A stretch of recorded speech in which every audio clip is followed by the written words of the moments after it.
Hola queridos alumnos, ¿cómo están? Deseo que Dios los bendiga, que tengan una bendecida, no sé, noche, tarde, mañana, depende cuando ustedes vean este video. Bueno, pues en primer lugar ofrezco una disculpa por la demora de grabar esta última clase de la carta a Judas, eh, pero bueno, aquí estamos y espero que sea de bendición este abordaje que vamos a hacer de esta cartita. Es muy chiquitita, este, que se pierde, diríamos, entre grandes libros como el libro de Apocalipsis, como la primera carta de Juan, y que evidentemente pues esta carta está allí como que escondida, pero que sin duda traerá una linda enseñanza. Así es que bueno, vamos a entrar de lleno a lo que es la carta a Judas. Voy a compartir la pantalla para que podamos guiarnos con las diapositivas. Bueno, estamos ya en la última carta de este bloque o de esta sección de libros de la Biblia que hemos considerado como, o tradicionalmente se ha considerado como epístolas universales, ¿verdad? Estas epístolas universales son básicamente un núcleo muy variado de temas de distintas circunstancias y trasfondos históricos que motivaron a los autores bíblicos a escribir para dar respuesta a determinados asuntos que bien eh, se consideraban como parte de la generalidad o de la globalidad, ¿no?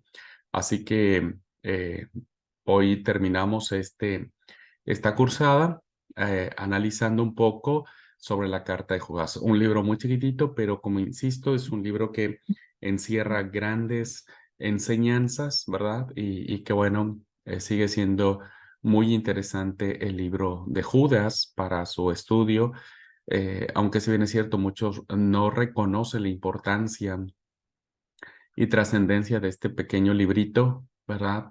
Sin duda el hecho de que esté en el canon bíblico, pues hace de que este sea un libro muy valioso y muy valorado dentro de la comunidad cristiana.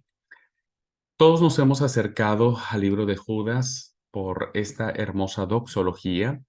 Es una doxología maravillosísima que parece ser como la joya de la corona de esta cartita que dice: aquel que es poderoso para guardaros sin caída y presentaros sin mancha delante de su gloria con gran alegría, al único y sabio Dios, nuestro Salvador, sea gloria y majestad, imperio y poder, ahora y por todos los siglos. Amén.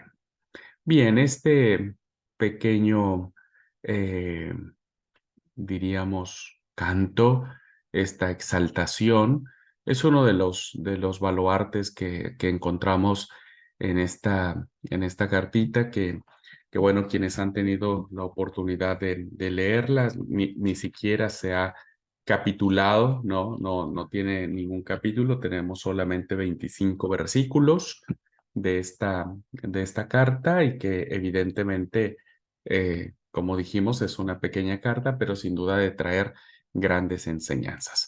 Vamos a sumergirnos un poco, no vamos a analizarla de manera exhaustiva, pero sí vamos a plantear los lineamientos más generales que se pueden tener para eh, conocerla un poco más de fondo. Bueno, para eso tendríamos que ver un poco los datos preliminares que nos dan una idea, que nos dan una señal del sabor, del contexto histórico, de lo que estaba sucediendo alrededor de los destinatarios de esta carta de Judas, ¿no es cierto?, que tiene que ver con la fecha y el autor.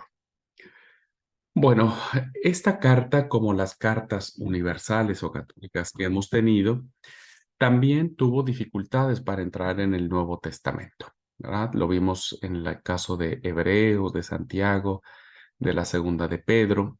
Bueno, son cartas que tuvieron que ser analizadas, que tuvieron que ser aceptadas por parte de la comunidad cristiana, ¿verdad? Y Judas, pues no es la excepción. Este, la diferencia de Judas con otros libros, en este caso de Hebreos o de la segunda de Pedro, es que esta carta sí estaba incluida en el canon de Muratori, ¿verdad? Que como sabemos, el canon de Muratori es la primera lista oficial, diríamos, o el primer listado que tenemos de 1900 del 170 después de Cristo, donde aparecen los libros que la iglesia ya en ese momento se reconocían como sagrados. Y Judas estaba ahí, a diferencia de los otros libros, Judas aparecía dentro del canon de Muratori. Sin embargo, Judas, el libro, tardó mucho tiempo en incluirse o aceptarse más bien, no incluirse, aceptarse con mayor fuerza dentro de la comunidad cristiana. Así que a mediados del siglo III, personaje llamado Orígenes conocía la carta de Judas y la usaba y la citaba, pero era plenamente consciente de que muchos que ponían en duda su derecho a hacer escritura. Ya siglo III, ¿verdad? Estamos ante la presencia de que muchos ponían en duda la carta de Judas como carta inspirada, como escritura, como palabra de Dios. Incluso el gran historiador de la iglesia llamado Eusebio de Cesarea, como todos lo sabemos, el gran erudito de mediados del siglo IV, hizo un examen exhaustivo donde puso los que eran aceptados, los que eran controvertidos y los que eran dudosos. Eh, y él hizo un examen de la posición de varios libros que estaban en uso y clasificó Judas entre los discutidos, ¿verdad? Es decir, que había partidarios que estaban a favor y otros que estaban en contra de esta carta de Judas. Jerónimo también encontró problemas para poder aceptarla con plena validez, ¿no es cierto? Así que cuando él traduce la Vulgata Latina, que ustedes recordarán que es la Biblia de mayor uso durante muchos siglos que tuvo la iglesia, ¿verdad? Jerónimo tenía dudas acerca del libro, principalmente por los conceptos y las ideas que en él se vierten. Y las razones que él tenía son las siguientes, ¿verdad? ¿Por qué? Y que creo que esto que vemos o vamos a ver con Jerónimo, pues es básicamente el modelo del cual se siguieron muchos para dudar de esta carta. Bueno, ¿qué es lo que miró Jerónimo? Y vuelvo a insistir, seguramente lo que muchos otros han visto para poder en duda esta carta. ¿Por qué? Porque lo extraño de Judas, ¿verdad? Es la forma en que cita como autoridades libros que estaban fuera del Antiguo Testamento, ¿no? Usa como escritura algunos libros que se escribieron en el periodo intertestamentario, ¿no? Que sabemos que fue entre el Antiguo Testamento y el Nuevo Testamento, y que al menos las comunidades judías, ¿verdad? Los rabinos judíos no los consideraron nunca como escritura, ¿no? Ya todos sabemos que la escritura tuvo que ver básicamente en la composición de los 39 libros que nosotros tenemos, ¿no es cierto? 24 o 22, según se mire, son los libros que se ah, aglutinan en la Tanakh, pero de ahí en fuera no se reconoció otros dos. Así es que cuando nosotros leemos el libro de Judas cita, se apoya y parece ser que toma como fuente de autoridad a dos libros apócrifos, diríamos, que nosotros los llamaríamos de esa manera, ¿no es cierto? El primero de ellos tiene que ver con el versículo 9 de Judas, donde vemos al arcángel Miguel discutiendo con el diablo sobre el cuerpo de Moisés, y esta historia o esta alusión que tiene que ver con esta discusión entre entre Gabriel y el diablo sobre Moisés, se toma del libro apócrifo que se llama La Asunción de Moisés, ¿verdad? La Asunción de Moisés.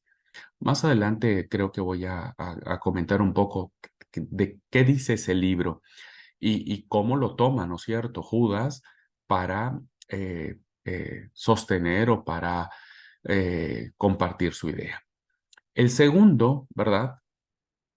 Aparece en los versículos 14 y 15 de Judas, que confirma su posición con una cita de una profecía, como era costumbre de todos los autores del Nuevo Testamento, pero esta cita profética no aparece de ninguno de los libros canónicos, diríamos, del Antiguo Testamento, sino aparece de otro libro apócrifo que se llama Enoc, ¿verdad?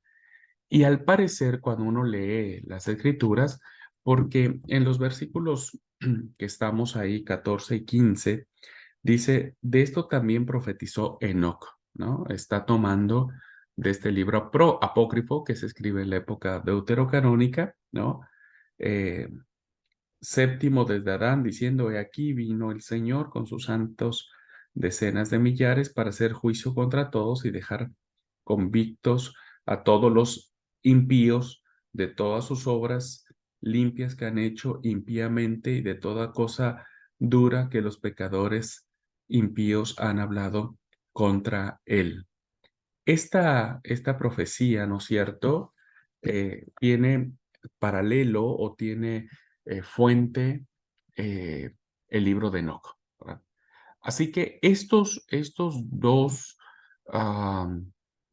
apreciaciones que tiene el autor y reconocimiento, diríamos, hasta cierto sentido tácito de estos dos libros, pues evidentemente hizo que no se considerara como un libro sagrado, ¿no? Porque eh, todos sabemos lo que tiene que ver con inspiración y tiene que ver con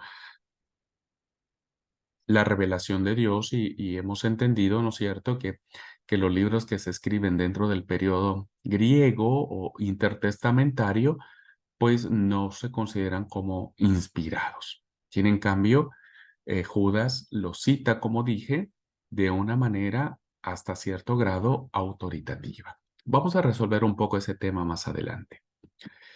Así que Judas, hablando de este libro, ¿no es cierto?, fue uno de los libros que tuvieron que esperar más tiempo para asegurarse un lugar en el Nuevo Testamento.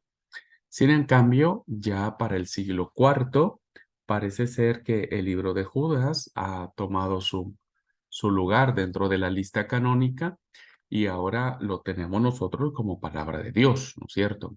Pero habría que definir, decidir o interpretar o hasta cierto punto fijar postura en relación a estas situaciones que la carta nos plantea, ¿no? Este, ¿Por qué tendríamos nosotros que aceptar el libro apócrifo de la Asunción de Moisés o el libro apócrifo de Enoc, ¿verdad? Así que bueno, vamos a resolverlo un poquitito más adelante. Muy bien. Respecto de la fecha entonces, ¿no? Vamos a datar un poco esto en función del autor, ¿no? Pero primero veamos la fecha. Hay claras indicaciones intrínsecas, es decir, evidencia interna dentro de la misma cartita, de que Judas no es un libro muy temprano, es decir, no es un libro que se escribió dentro de las primeras décadas después de la resurrección de nuestro Señor y Salvador. Cuando nosotros leemos el versículo 3, ¿verdad?, de la cartita, parece que está hablando de un tiempo pasado donde dice, la fe que ha sido una vez dada a los santos, ¿no? Es decir, habla desde un presente en el que había un cuerpo de doctrinas que se consideraban ortodoxas, que se consideraban fundantes, ¿no? Por eso dice la fe que ha sido dada una vez a los santos. Habla de tiempos, se está refiriendo, diríamos, en tiempo presente, pero recordando el tiempo pasado. La otra evidencia interna que nosotros encontramos de la fecha aparecen en los versículos 17 y 18, donde el autor exhorta a sus lectores a recordar las palabras de los apóstoles del Señor Jesucristo. Dice el 17 y el 18. Pero vosotros, amados, tened memoria de las palabras que antes fueron dichas por los apóstoles de nuestro Señor Jesucristo, los que decían. Bueno, esto suena, ¿no? Esto suena a un tiempo cuando los apóstoles ya habían muerto y ahora el autor recuerda o trae a la memoria las palabras de los apóstoles que habían dicho, ¿no es cierto?, que habían pronunciado y que la iglesia sin duda pues recordaba la enseñanza que estos eh, apóstoles hacían. Así que bueno, la atmósfera que podemos respirar un poco respecto del libro de Judas, pues es que mira hacia atrás, hace como referencias pasadas, eh, como recordando los inicios o la gloria que tuvo el principio de la proclamación del Evangelio de Jesucristo. Tomando en cuenta esta evidencia interna, ¿no? Entonces podemos fechar, ¿no? Un poco este librito en lo siguiente. Es verdad que Judas recuerda como pasado el tiempo de los apóstoles, pero también es verdad que con la probable excepción de Juan, todos los apóstoles habrían muerto hacia el año 70. Tomando juntamente el hecho de que Judas es posterior a los apóstoles y el de que la segunda de Pedro también usa la carta de Judas, bueno, los eruditos más moderados plantean la datación de esta carta entre los años 80 y los años 90. Nos parecería una fecha razonable en virtud de que el autor que vamos a proponer como el que tiene la paternidad literaria de este libro, pudo haber vivido para esas fechas, ¿verdad? Pudo haber estado vivo para ese tiempo.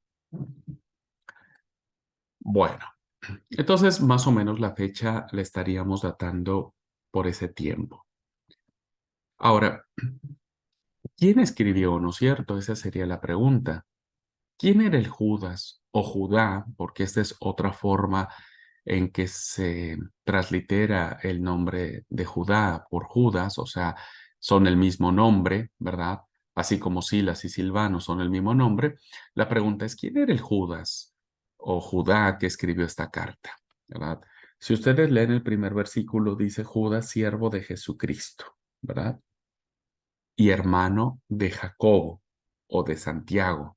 Ya vimos que Santiago y Jacobo son la misma persona.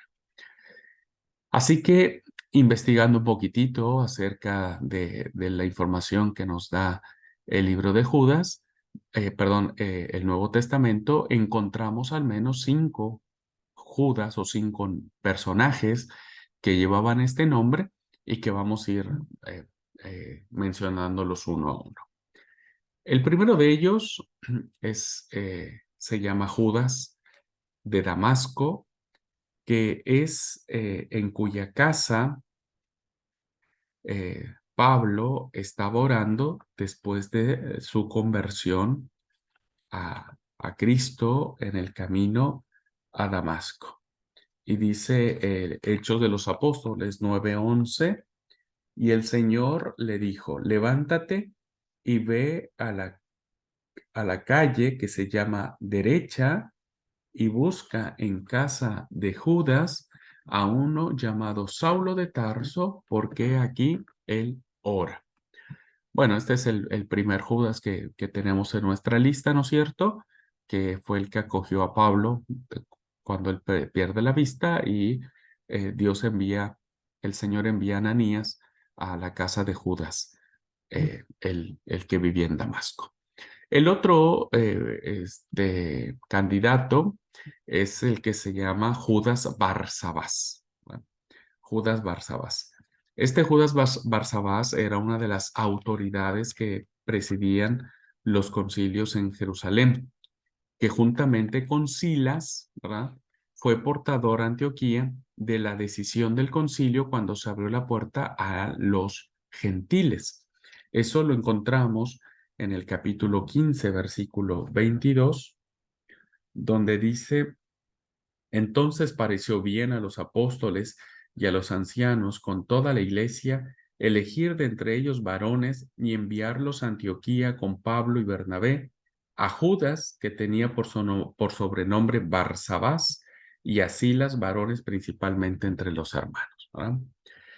Bueno, este Judas, según la tradición bíblica que nos presenta el libro de Hechos, era también profeta. Versículo 32 de Hechos 15 dice: y Judas y Silas, como ellos también eran profetas, y entonces aquí tenemos otra indicación. Este sería el segundo Judas que el texto bíblico nos da. Y el tercero, el más conocido, ¿verdad?, que todos sabemos, Judas Iscariote, el que termina entregando al Señor, ¿no?, y traicionándolo. Bueno, dentro del campo de los eruditos, ninguno de estos tres se ha considerado un candidato serio para que pueda ser el autor de esta carta, ¿verdad? Entonces, descartamos a estos tres y vamos al cuarto de ellos. Y el cuarto de ellos es otro Judas que se identifica dentro del grupo apostólico, ¿verdad? Y este Judas, Juan lo llama Judas, no el Iscariote, ¿no? Esta denominación la encontramos en el Evangelio de Juan, en el capítulo 14, versículo 22, que dice: y le dijo Judas, no el Iscariote: Señor, ¿cómo es que te manifestarás a nosotros y no al mundo? ¿Verdad? Entonces aquí encontramos a otro Judas que, insisto, aparece dentro del círculo apostólico, pero que no era el Iscariote. Y finalmente tenemos, este podría cumplir bien el requisito, porque recuerden que uno de los requisitos que se necesitaban para que un libro fuera reconocido como palabra de Dios es que tendría que haber sido escrito por un apóstol o por un personaje ligado o muy cercano a los apóstoles, ¿no? Por eso es que entra así como que en la categoría de que se podría considerar como tal. Y finalmente tenemos el quinto candidato que al parecer bien pudo haber sido el autor.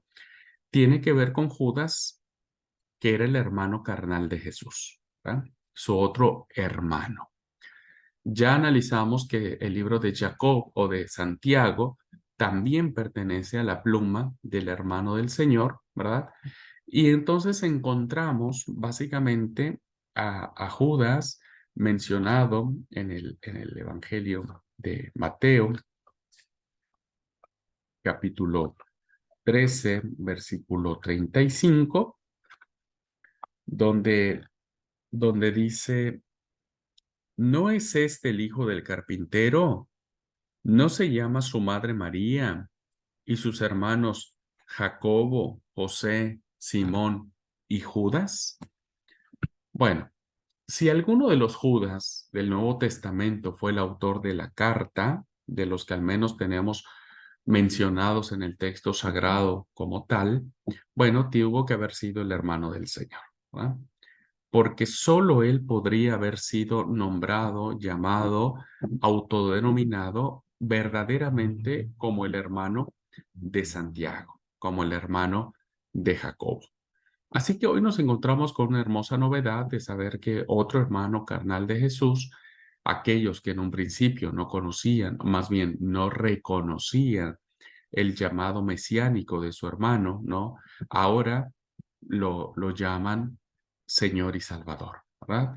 Eh, Muchos han criticado de esta postura del por qué se pensaría que Judas es el autor de esta carta, porque, porque muchos dicen, bueno, si era el hermano del Señor, pues le hubiera sido más fácil decir siervo y hermano de Jesús, no de Santiago. Pero bueno, la respuesta puede ser más sencilla, ¿no es cierto? En el sentido de que, bueno, que para estas fechas ya Jesús no es el hermano como tal, ¿no es cierto? Ahora Jesús es el Señor, ahora es el resucitado, ahora es el Mesías esperado. Y por lo tanto, ¿verdad?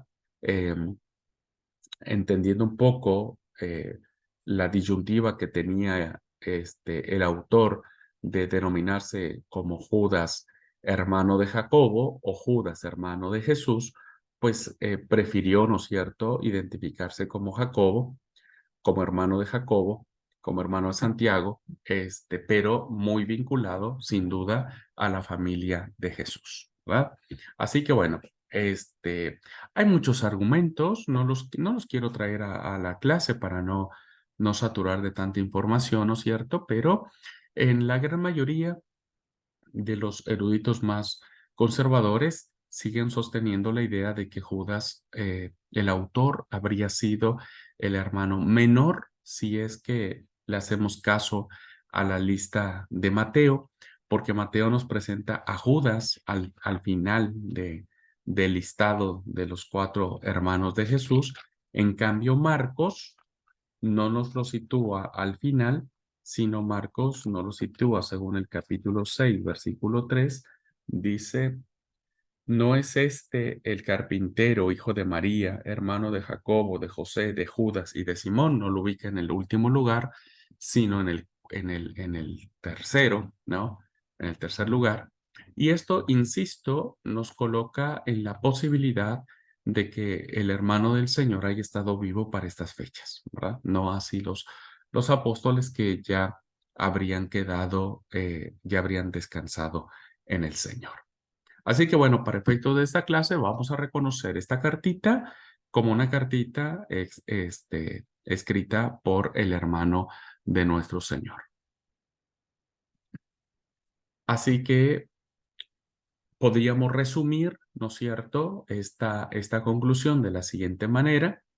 Judas es típicamente judía, ¿verdad? Y lo vamos a ver ahora por las menciones que hace tanto de estos libros apócrifos como de las muchas citas que hace del Antiguo Testamento. Es una cartita muy chiquitita, pero para efectos de comparación en cuanto a las citas que hace del Antiguo Testamento, pues nos parecen demasiadas, ¿no? Bueno, Judas es típicamente judía, la carta. Sus referencias y alusiones son tales que solamente un judío las podía entender. Es sencilla, tosca, gráfica y pictórica. Tiene mucho, ¿cómo es?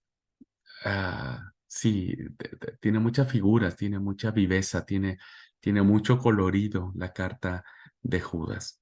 Está claro que la obra es de un pensador sencillo y no de un teólogo. Evidentemente, no la vamos a comparar nunca la cartita de Judas al tratado teológico de Pablo a los romanos, ¿no? Así que le encaja muy bien a Judas, el hermano de nuestro Señor. Se atribuye a su nombre y no es fácil imaginar por qué se le iba a atribuir a menos que él fuera su verdadero autor. Porque, a ver, si la carta hubiese sido escrita por otro personaje o otra persona, pues hubiera elegido otro nombre más renombrado, ¿no? Judas no tiene tanto peso en la tradición evangélica, perdón, en la tradición cristiana, ¿no? Así que bueno, ese es un punto a favor de que Judas usó su nombre para esta carta, ¿no es cierto? Y la tuvo eh, como prácticamente como parte de su creación o de su paternidad literaria. Así que en nuestra opinión, esta breve carta es realmente obra de Judas, el hermano de nuestro Señor Jesucristo. ¿Verdad? Ha de haber sido lindo para él poder escribir ahora en otras condiciones. No hay indicios de que se sintieran como se sintieron los hermanos del Señor después de que casi le dijeron que estaba medio loquito y que tenía zafado un tornillo. Ahora lo reconocen como tal y bueno, escriben en este caso, esta breve carta, ¿verdad? Muy bien, pues ya que hemos definido un poco el tema de lo que planteé, de lo que es esta cartita, más o menos cuándo podría haber sido escrita y quién la pudo haber escrito, ¿verdad? Vamos ahora a adentrarnos a conocer un poco cuáles son los motivos que se tienen dentro de esta carta, ¿no es cierto?, para que el autor la pudiera escribir. Es interesante, es fascinante, es maravilloso su redacción, que podríamos encontrar en esta carta chiquitita, ¿no? Porque fíjense, lo primero que nosotros encontramos cuando leemos esto, ¿verdad? Dice el versículo 3: Amados, por la gran solicitud que tenía de escribiros acerca de nuestra común salvación, me ha sido necesario escribirlos exhortándoos que contendáis ardientemente por la fe que ha sido una vez dada a los santos. Bueno, me imagino, ¿no es cierto?, que el motivo que él tenía era otro, ¿no? Judas había tenido la intención de escribir un tratado sobre la fe que todos los cristianos compartimos, ¿no? La fe común. Seguramente que cuando él quiso escribir algo dijo, bueno, ¿qué hace falta para que la iglesia tenga? Y bueno, vamos a hablar sobre la fe, ¿no es cierto? Que todos los cristianos tenemos. Sin en cambio, él mismo reconoce, ¿no? Es interesante esto, decir, miren, yo ya o estaba escribiendo algo, ¿no es cierto? O tenía pensado escribir eso, pero dadas las circunstancias, tuvo que dejar de lado esa tarea en razón de que habían aparecido personas, falsos maestros, falsas doctrinas, ¿no es cierto?, que estaban amenazando la unidad y la integridad de la iglesia cristiana, ¿verdad? Por eso dice, tuve que dejar ese propósito para encarar a manera de apología o apologética, ¿no? Y decir, me ha sido necesario escribirlos, exhortándolos a que puedan combatir ardientemente con base en la fe de nuestro Señor. Esta expresión nos hace pensar que dentro de la iglesia en ese momento, pues se estaban quebrando las filas, diríamos, ¿no es cierto? Por personajes muy interesantes, ¿eh? Que Judas no tiene, diríamos, en términos coloquiales, no tiene pelos en la lengua para llamarlos hombres malvados, ¿va? Perversos. Es interesante la carta de Judas. Y no solamente estas personas, ¿no es cierto? Que ahora vamos a analizar un poco más a detalle, no solamente eran malos y perversos, sino que eh, atentaban contra la doctrina principal, el fundamento de la fe cristiana, que era el único Dios verdadero y Jesucristo nuestro Señor. El versículo 4 dice, porque algunos hombres han entrado encubiertamente, los que desde antes habían sido destinados para esta condenación, hombres impíos que convierten en libertinaje la gracia de nuestro Dios y niegan a Dios, el único soberano, y a nuestro Señor Jesucristo. De plano, esto sí ya rayaba en la profunda herejía. Por eso es que Judas tuvo que abandonar su proyecto, ¿no es cierto?, de escribir, de ver palabras más alentadoras, palabras más, no sé, en otro contexto, pero entiende la urgencia y la necesidad y el peligro que la iglesia está enfrentando al encarar a personas que ya de plano están negando a Dios, ¿verdad? Dios no existe. Jesús, por lo tanto, no existe. Un tipo de ateísmo muy moderno estaba siendo infiltrado dentro de la iglesia cristiana. Por eso es que Judas le sale al cruce. Judas no se queda callado, no permite que esto siga proliferando, sino que este, hace una defensa fuerte, muy apasionada, muy acalorada, ¿no? El texto dice ardientemente respecto de la fe. Bueno, aparte de esto, que ya estos hombres impíos los llama él, ¿no es cierto? Estos hombres de condenación, hombres impíos que convierten el libertinaje, la gracia de Dios, ¿verdad? Eh, el autor, por eso es maravillosa esta carta, porque en poco dice mucho, ¿no? En poco no necesitaba escribir 20 o 40 capítulos, sino en muy poco el autor les hace estas advertencias. Una vez que ha identificado a este tipo de personas que han entrado a la iglesia, ¿no es cierto?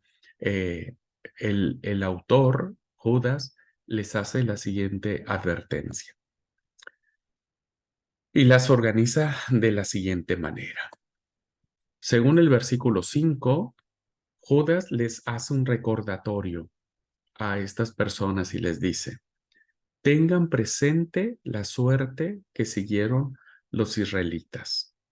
¿Qué pasó? Pues que estos habían sido sacados con toda salvedad de su esclavitud en Egipto, pero no se les permitió entrar en la tierra prometida a causa de su incredulidad, ¿no? Dice, mas quiero recordaros, es una advertencia, le está ya hablando directamente a estos hombres impíos que niegan que existe Dios, que niegan que existe el Señor Jesucristo, y dice, mas quiero recordarlos que ya una vez los habéis sabido que el Señor, habiendo salvado al pueblo, sacándolo de Egipto, después destruyó a los que no creyeron. La incredulidad no forma parte de la fe cristiana, ¿verdad? La incredulidad de Dios, de que este no existe, de que este no es real, no debería y no es el fundamento de la fe, ¿verdad? Y por eso el autor les recuerda y les dice, tengan cuidado, ¿verdad? Porque así como pasó con Israel, así también les pasará a ustedes por no creer.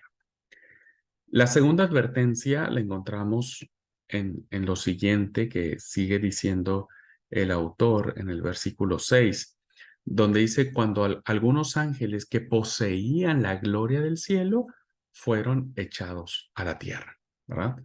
Fueron echados a la tierra, es decir, los famosos que se les llaman ángeles caídos. Y corrompiéronse en concupiscencia y se allegaron a las mujeres de los hombres, tuvieron hijos, ¿no es cierto? Que es el relato que aparece en Génesis 6, 2, el relato anterior al libro al evento del diluvio, ¿verdad? Y entonces les dice, bueno, tengan cuidado, o sea, hay mucha gente, en este caso los ángeles, que estaban en la presencia de Dios, fueron echados, ¿no es cierto? O más bien bajaron a la tierra, esa es la palabra, no echados, bajaron a la tierra, dice el texto, bajaron a la tierra y tomaron mujeres para sí y tuvieron hijos, ¿verdad?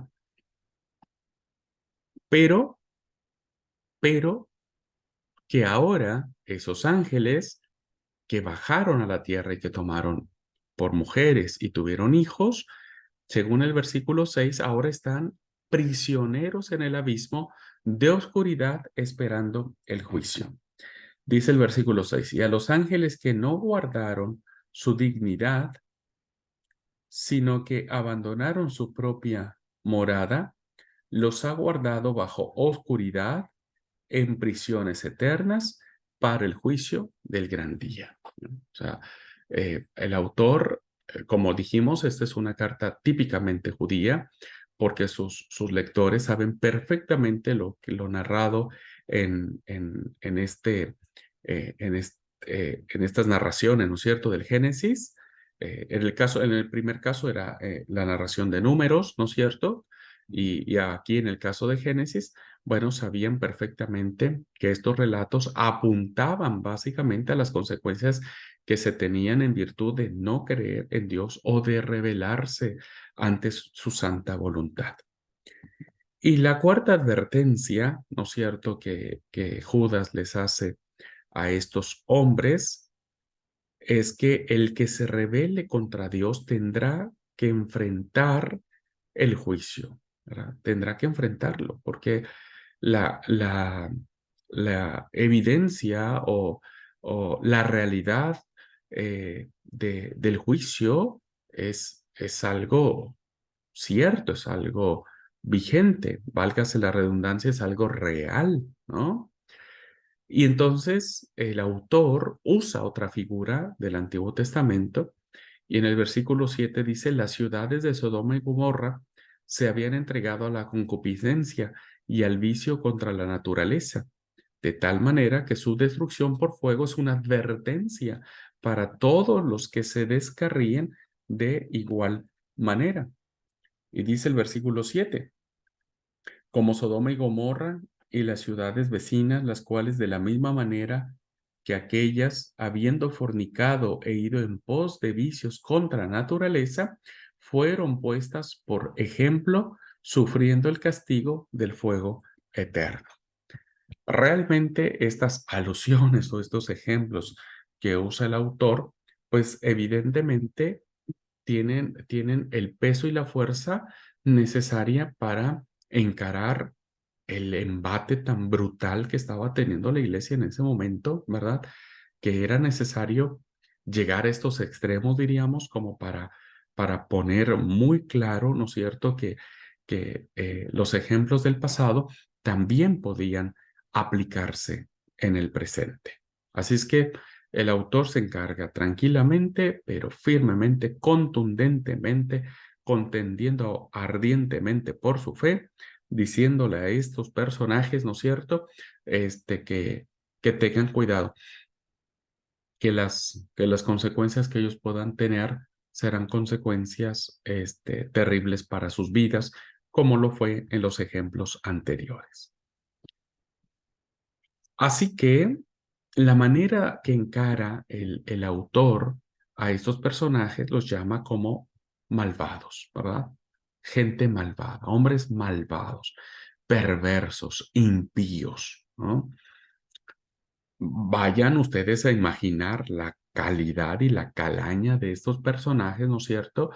Que seguramente enredados en un halo de piedad, en un halo no sé, de qué podría haber sido, ¿no es cierto?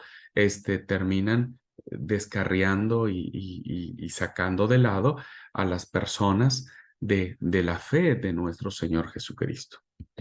Así que el autor les va a dar varias denominaciones, los va a encarar y les va a decir de todo menos que son lindos, ¿no? Primero les dice que estos hombres son visionarios de sueños malvados. ¿No? Son visionarios de sueños malvados. Ya sus sueños también son impíos, son corrompidos, contaminan su carne porque hablan mal de los ángeles. Eso lo vemos en el versículo 8, ¿no es cierto? Y dice, no obstante, de la misma manera también estos soñadores malician la carne, rechazan la autoridad y blasfeman de los poderes superiores o de los poderes angélicos. Como vamos a ver en las últimas diapositivas, la importancia que tiene la angelología o el tema de los ángeles, principalmente en la carta de Judas, ¿no es cierto? Pero también en el contexto del rabinismo judío, ¿verdad? Eh, hay una, ¿cómo les puedo decir? Es una eh, teología, diríamos, o una temática muy desarrollada en ámbitos judíos, el tema de la angelología o el estudio de los ángeles, ¿verdad? Bueno, aquí eso lo vamos a hablar al final. Bueno, aquí vemos entonces que el autor los llama hombres con sueños malvados. También los va a llamar que estos hombres malvados condenan todo lo que no entienden, ¿no? Es muy típico de la gente que no teniendo la razón, ¿no es cierto? Se aferran neciamente y tratan de defender sus puntos de vista, ¿no? Aun cuando estos los conducen por caminos equivocados. Así que condenan todo lo que no entienden y las cosas espirituales sobrepasan su comprensión. Ellos no pueden ver más allá porque su misma obsequidad, su mismo cerrazón, ¿no es cierto? Y sus propios intereses mezquinos les impiden mirar más allá de sus, ah, de sus propios ojos o de sus propias narices, ¿no es cierto? Y entonces, de lo único que entienden es de instintos carnales. Fíjense, se comportan como animales, dice el autor. Se gobiernan por ellos como hacen los animales irracionales, ¿no? Hoy no podríamos negar que existen muchos de estos personajes, hermanos, ¿no? No sé si dentro de la iglesia puede ser, fuera de la iglesia, sin duda, pero fíjense cómo muchos de estos hombres perversos, impíos, terminan comportándose peor que los animales. Dice el versículo 10, pero estos blasfeman de cuantas cosas no conocen y en las que por naturaleza conocen, se corrompen como animales irracionales, ¿verdad? Como animales irracionales. Así que vemos claramente cómo estos hombres malvados, ¿no es cierto?, solo siguen sus propias situaciones, su propia impronta, su propio interés, ¿no? Y quieren desvirtuar de la fe a los cristianos. Y también el autor los llama Caín, ¿verdad? Y les dice, son como Caín. Y todos sabemos que Caín fue el primer homicida, ¿verdad? El que comete el primer fratricidio, la muerte de su hermano, el asesino cínico y egoísta, ¿no? Que lo vemos reflejado en Caín. También dice que son como Balaam, este profeta falso, ¿verdad? Que se ganaba la vida, ¿no es cierto? Queriendo maldecir al pueblo de Israel y terminó bendiciéndolo, ¿no es cierto? Así que son como Balaam, cuyo único deseo era la ganancia material y que condujo al pueblo de Israel a pecar contra Dios, ¿verdad? También son como Coré, cuando recuerdan este personaje que se eh, pone en contra de Moisés y en contra del sacerdocio arónico. Bueno, este se rebela contra la autoridad legítima de Moisés y termina siendo tragado por la tierra como un castigo de su desobediencia. Muy bien, hermanos, perdónenme, pero se fue el internet. Solo eso me faltaba hoy. Bueno, perdón, se fue el internet, pero ya lo arreglamos. Voy a seguir donde nos quedamos. Bueno, quedábamos entonces en esta parte de este, quiénes eran los personajes, ¿no es cierto?, que a los que está encarando el autor de la carta de Judas, ¿verdad? Bueno, una vez que ya les ha dado con todo, decimos, ¿no es cierto? Una vez que ya les ha dicho lo que les va a suceder si siguen haciendo eh, esta labor, ¿no es cierto?, de, de desviar a la gente. Bueno, ahora redirige nuevamente su mensaje y termina diciéndole qué tienen que hacer los fieles, ¿no es cierto? Al principio de la carta le dijo, bueno, contendamos ardientemente por nuestra fe, y al final de la carta el autor se dirige a los creyentes en Jesús, ¿verdad? Y entonces les dice esto muy lindo: deberían haber esperado todo esto, no es nada nuevo. Esto tendría que suceder. Ya los apóstoles del Señor Jesucristo nos habían anticipado, advertido de antemano que surgirían estos hombres malvados, perversos, dejándose llevar por su falsa religiosidad, por falsa doctrina, ¿no es cierto? Así que les dice, no se extrañen por eso, no es nada nuevo. Así es que vamos a pelear con firmeza. Y les dice a ellos, ¿no es cierto?, que el verdadero deber cristiano es edificar su vida sobre la base de la santísima fe. Bueno, ustedes saben que lo santo, ¿no? Este es un superlativo muy interesante que trata de engrandecer, santísima, ¿no? Que trata de engrandecer el significado de lo que es santo. Somos santos porque hemos sido apartados y consagrados a Dios solo por la fe, ¿no? Solo la fe nos permite consagrarnos a Dios, vivir en Él, pensar en Él y entregarnos a Él. Así que el autor le dice a sus oyentes, edifiquen su vida en su santísima fe, ¿no? En esa fe maravillosa que nos puede sostener en todo momento.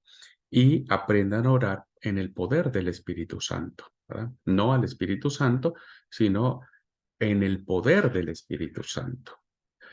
Cuando hay una lucha, cuando hay una situación, hay que orar en el poder del Espíritu Santo, porque es el poder del Espíritu Santo el que nos anima y el que nos ayuda y el que nos sostiene en todo momento. Recordar las condiciones del pacto al que nos ha llamado el amor de Dios y esperar en la misericordia de Jesucristo nuestro Señor. Y dice el versículo 21 y 22, conservaos en el amor de Dios, esperando la misericordia de nuestro Señor Jesucristo para vida eterna. Conservaos en el amor de Dios. Versículo 20, perdón. Pero vosotros, amados, edificados sobre vuestra santísima fe, orando en el Espíritu Santo, conservaos en el amor de Dios, esperando la misericordia de nuestro Señor Jesucristo para vida eterna. Hay que esperar en el Señor y hay que esperar en su gracia, ¿verdad? Y eso es lo que nosotros debemos seguir sosteniendo hoy en día. Hoy en día hay muchas personas que están predicando falsas doctrinas, que están abaratando la gracia, que están proclamando un evangelio light, un evangelio en el que nos habla del pecado, del arrepentimiento, de la contrición, ¿no? Hoy todo es gracia, pero la gracia sin un verdadero arrepentimiento termina siendo como un pase libre, ¿no? Para seguir pecando. Y eso nunca estaría avalado por la palabra. Así que la fe es mucho más que creer, no solo es creer en Dios, sino creerle a Él, ¿verdad? Y finalmente, y todo el tiempo estará con Él el poder de ese Dios que puede guardarle de caer y conducirle con pureza y gozo a su presencia, que es como termina la doxología, ¿verdad? La doxología que leí al principio de la clase. Así que son palabras muy fuertes, espiritualmente hablando, son contundentes, ¿no es cierto? Y es lo que nos enseña la carta de Judas hoy respecto de estos hombres impíos que sigue habiendo. No nos vamos a espantar, sigue habiendo, pueden estar dentro de la iglesia, pueden venir fuera de la iglesia, pero nosotros tenemos que contender ardientemente por nuestra fe, ¿no es cierto? No sorprendernos, edificarnos en esta fe, orar en el poder del Espíritu Santo y esperar la misericordia del Señor, mantenernos firmes en Él y Él nos guardará sin caída hasta la venida de Jesucristo, ¿verdad? Así es, por eso lo dice así. Y aquel que es poderoso para guardarlo sin caída, es poderoso. Esta palabra es maravillosa, ¿no es cierto? Solo, al parecer, hay 3 ocasiones en el que en el texto bíblico habla de Dios como todopoderoso o poderoso, y Judas es una de ellas, ¿no es cierto? Poderoso es Dios para guardarnos sin caída y presentarnos delante de Dios sin mancha, ¿no? Sin mancha. Así es que esto es más que una simple cartita, es una carta poderosa en confianza y en el cimiento de la fe. Muy bien, pues para terminar, quiero decir un poco acerca de estos 2 comentarios que hablan acerca de los ángeles, ¿no es cierto?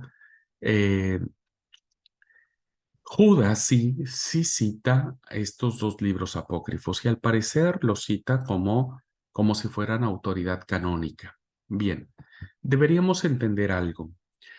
Los libros del Antiguo Testamento no fue fijado su canon como tal, ya sin mayor discusión y sin añadir ni quitar hasta el siglo I después de Cristo, ¿verdad? Entonces, circularon muchos libros que se escribieron dentro de ese periodo intertestamentario que fueron muy apreciados por círculos rabínicos y que seguramente Jesús había leído el libro de Enoch o el libro de la Asunción de Moisés y también Judas, ¿no? Porque eran libros que circulaban en ese tiempo y que, insisto, en muchas partes o en muchos círculos judíos eran sumamente apreciados, ¿verdad? No entraron en el canon en el canon bíblico, bueno, por las razones que ya esgrimimos, ¿no es cierto? Pero que evidentemente se entiende que circulaban en ese momento.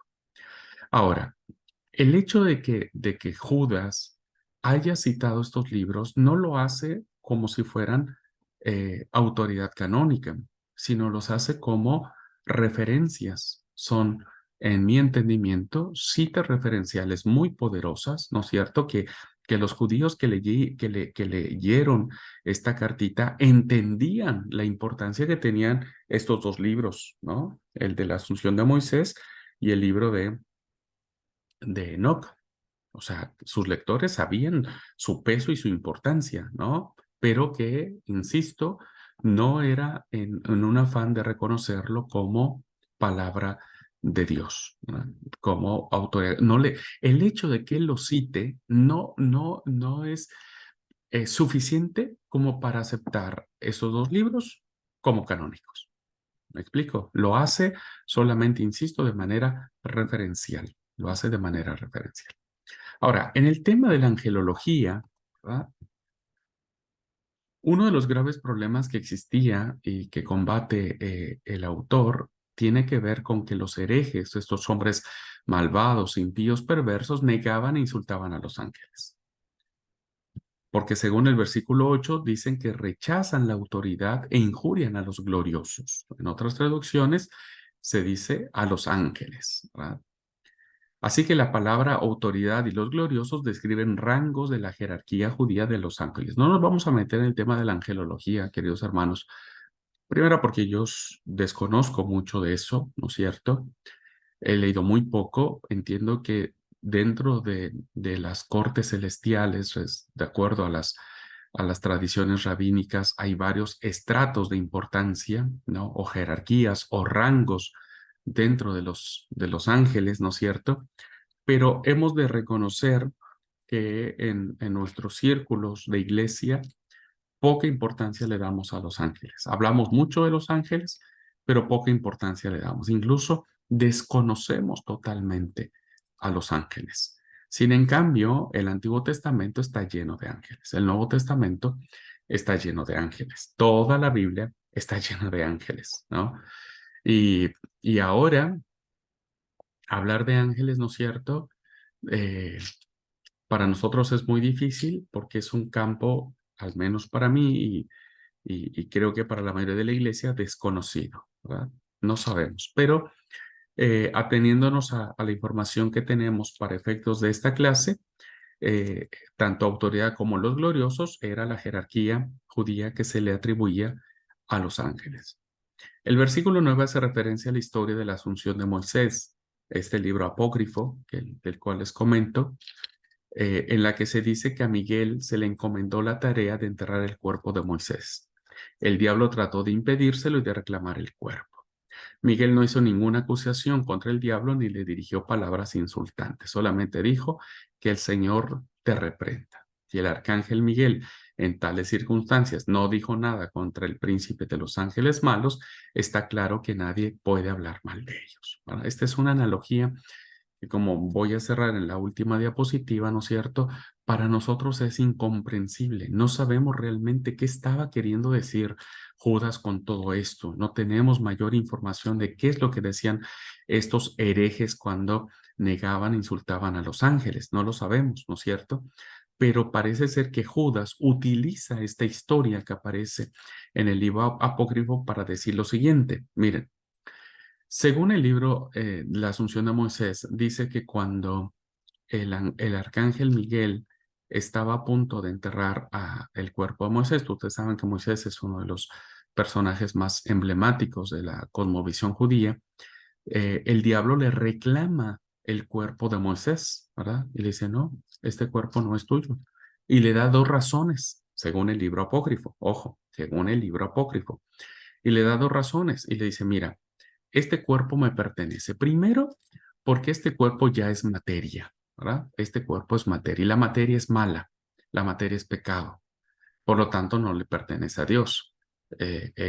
Al ser el cuerpo malo, la materia mala, el cuerpo me pertenece a mí. Segunda razón, este es un hombre asesino, este es un hombre homicida. y hace alusión cuando Moisés, antes de salir de Egipto, termina matando a a un, a un egipcio, ¿no? Y le dice, este es un hombre asesino, un hombre que cometió pecado y por lo tanto el cuerpo es mío. Estos dos argumentos que le da el diablo en esta historia fantasiosa que nos da el libro de Enoch, perdón, el libro de la Asunción de Moisés, Judas utiliza esa historia que, insisto, tuvo que haber sido ampliamente conocida o el libro ampliamente leído, ¿no es cierto?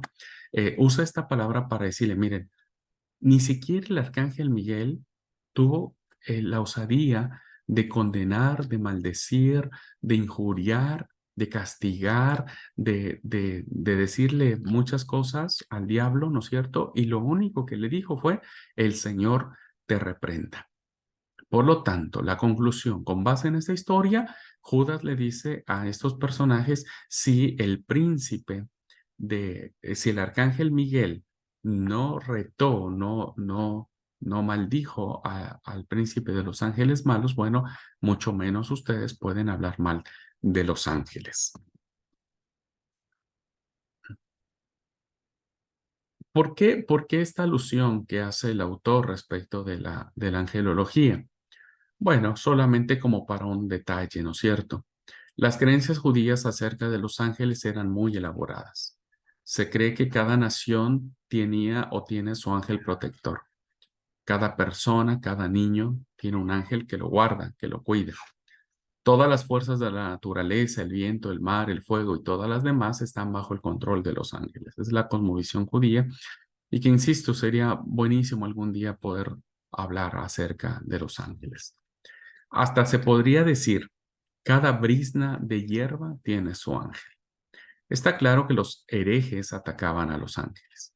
Es probable que dijeran que los ángeles eran los servidores del Dios creador, ignorante y hostil, y que un cristiano no debe tener nada con ellos, ¿no? Más suena como ideas gnósticas, ¿no es cierto? No podemos estar totalmente seguros de lo que hay de todo esto, porque Judas lo hace, porque fue lo que sucedió, ¿no es cierto? Pero a todos sus errores los herejes añadían el desprecio de los ángeles. Y para Judas esto sin duda era profundamente reprobable, ¿verdad? Así es que bueno, es interesante, es un campo de investigación abierta para todos ustedes que quieran inmiscuirse. Yo tengo mucha intención, he empezado a leer alguna literatura que he empezado a reunir respecto de los ángeles, ¿no es cierto? Y créanme que es fascinante, es maravilloso cómo el texto sagrado representa a estos seres celestiales, ¿no es cierto? Y que al parecer, según las tradiciones judías, todos tenemos un ángel que nos cuida, ¿no?